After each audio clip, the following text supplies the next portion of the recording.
बहुत से पेशेंट ऐसे आते हैं जिनके दांत बहुत ज्यादा बाहर हैं या स्माइल में जिनके बहुत ज्यादा गम्स दिखते हैं या मसूड़े बहुत ज्यादा दिखते हैं, तो वो ट्रीटमेंट कराना चाहते हैं।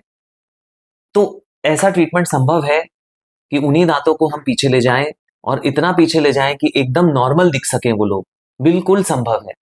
नमस्ते, मैं doctor Bhuvan Sakalecha, orthodontist and implantologist, Sakalecha dental and braces clinic, Indore से। कुछ कुछ पेशेंट्स ऐसे भी होते हैं जिनके दांत बहुत ज्यादा बाहर हो नॉर्मल से, और वो उनको स्माइल करने में बहुत ज्यादा डिस्कम्फर्ट हो, अच्छा ना लगे, अपना कॉन्फिडेंस लेवल कम आए। ऐसे भी पेशेंट्स होते हैं जिनकी मसूड़े भी बहुत ज्यादा दिखे हंसने में। तो इनका ट्रीटमेंट बिल्कुल संभव है। बट इसमें इन केसेस में हमें नॉर्मल ब्रेसेस से ट्रीटमेंट नहीं करना चाहिए, जो कि कन्वेंशनल ब्रेसेस होते हैं। नॉर्मल ब्रेसेस या नॉर्मल मैकेनोथेरेपी जिसको बोलते हैं, उससे ट्रीटमेंट नहीं करना चाहिए। इन किन केसेस में हमें mini screw assisted orthodontic treatment करना चाहिए। इनमें हमें क्या करना चाहिए, जैसे नॉर्मली जो ब्रेसेस का ट्रीटमेंट होता है उसमें हम दाढ़ों का सहारा लेकर आगे के दांतों को पीछे लिया जाता है। और देखो, मैक्सिमम हम सिर्फ 4 दांत निकाल सकते हैं, जो कि स्पेशली फर्स्ट प्रीमोलर्स होते हैं। जनरली फर्स्ट प्रीमोलर्स अपर और फर्स्ट प्रीमोलर्स लोअर, जिनके दोनों ही दांत ऊपर और नीचे बाहर हों, तो हमें ये फर्स्ट प्रीमोलर्स ऊपर और नीचे के निकालने चाहिए। अब इस मॉडल में तो सेकंड प्रीमोलर का जैसे एग्जांपल दिया हुआ है। अब इन केसेस में क्या होता है, नॉर्मली जैसे अपन नॉर्मल ब्रेसेस ट्रीटमेंट जो करते हैं, उसमें हमें मोलर का सहारा लेकर हम आगे वाले दांतों को पीछे लेते हैं। तो हमारे पास जो गैप हमें दांत निकालने से मिला है वो लिमिटेड है। तो इससे ना केवल सामने के दांत पीछे जाते हैं, बल्कि पीछे वाले दांत भी थोड़े आगे आ सकते हैं। तो इन केसेस में ट्रीटमेंट के बाद कभी कभी आपको ऐसा भी लगता होगा कि हमारे दांत चलो ठीक तो हुए हैं, बट थोड़े से अभी भी ऐसा लगता है कि थोड़े और पीछे जाने चाहिए थे। ऐसे केसेस में हमें क्या करना चाहिए कि हमें मिनी स्क्रू, जैसे ये स्क्रू लगे हुए हैं, mini screw assisted orthodontic treatment करना चाहिए। इसमें क्या होता है कि जो ट्रीटमेंट से हम सामने वाले दांतों को पीछे जो लेते हैं, उसका पूरा पूरा लोड पीछे वाले दांतों पे या मोलर्स पे नहीं आता है, वो स्क्रू पे आता है।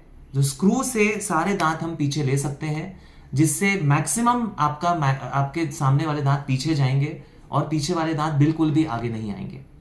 उससे फायदा ये रहेगा कि आपका ट्रीटमेंट, एक तो आपके जो बाहर दांत है वो मैक्सिमम पीछे लिए जा सकते हैं बिना आपके मोलर पे लोड लगाए। दूसरा, आपके दांत जो बाहर थे वो अंदर भी हो सकते हैं, मतलब ये दांत जो है ये हड्डी के अंदर भी हो जाएंगे, तो आपके मसूड़े दिखने भी कम हो जाएंगे। सिमिलरली जैसे ऊपर में हमने बताया, इस मॉडल में दिखाया गया है कि आपके दांत का जो मूवमेंट का डायरेक्शन है वो ना केवल पीछे है बल्कि ऊपर भी है, तो आपके मसूड़े जो रहेंगे वो कम भी दिखेंगे ट्रीटमेंट के बाद। जैसे इस केस में ये पेशेंट हमारे पास आए थे मोस्टली गमी स्माइल के लिए, और इनका ऑलरेडी 2 बार ट्रीटमेंट हो चुका था, बट ये सेटिस्फाइड नहीं थे।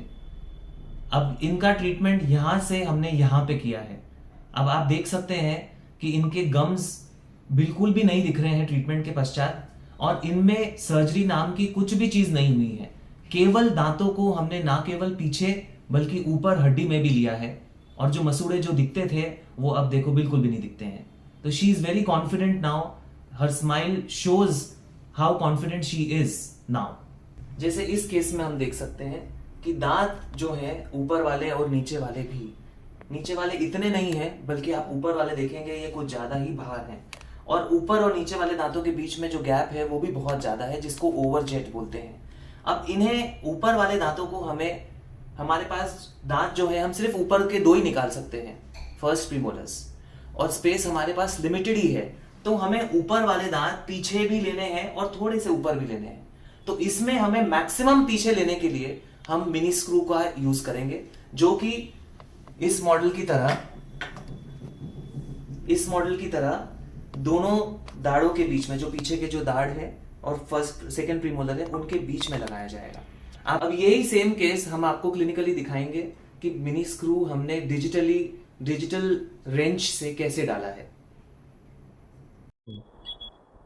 ये डेंटॉस मिनी स्क्रू है जो कि हम अभी प्लेस करने जा रहे हैं डिजिटल टॉर्क रेंच से, जो कि एक मोटर ड्रिवन हैंड पीस है मशीन है जिससे हम ये प्लेस करेंगे।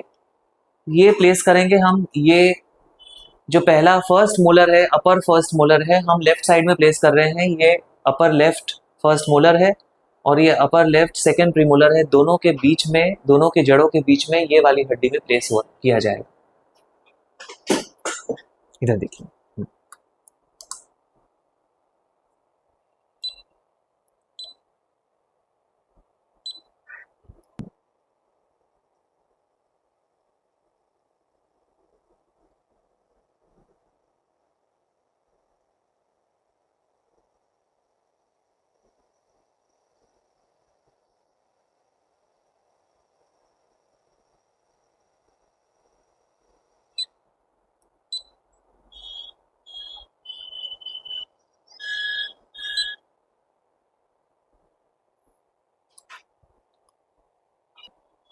ये हमने अभी यहाँ पे एक स्क्रू लगा दिया है मोटर से,